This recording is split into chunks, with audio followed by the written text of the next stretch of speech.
If you haven't learned how to hand sew yet, now is the time, because a few people asked how on a recent video, and I think it's essential.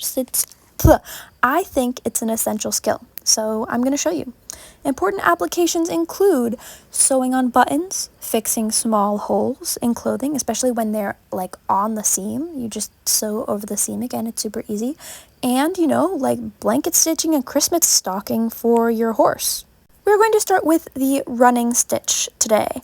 First, you need a needle and thread. I'd choose a needle that has a decent sized hole, not too big, not too small. On my needle, it's a pretty wide hole. There can be a lot of holes that are like really skinny and it's hard to get the thread in, and you don't want to deal with that as a beginner hand sewer. You also want some thread that like isn't too thin, isn't too thick. If you start using it and your thread keeps breaking, either there's a problem with your needle or the thread is just too thin, so I'd get a different one. You're going to want the thread that you're working with to not be longer than your forearm, so it's easy to work with. Then you're just going to tie the end in a knot so it stays in place. Make one stitch, then put your needle through the end of your thread so it's sure to stay in place. Most of the time I actually don't do this, but I decided to show you that for the video because I think it's more secure and it's better. We're going to be making a small pouch that is kind of useless, but we need a project for this video, so... And you could always just use this information to make a bigger pouch, so it's kind of useful.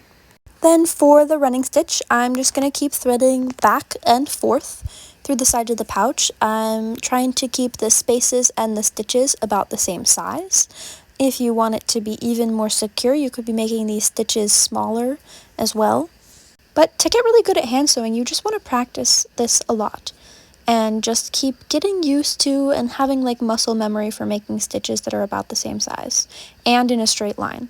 You'll be able to see that I don't totally make this in a straight line here, but it's pretty fine and like you won't notice from the outside.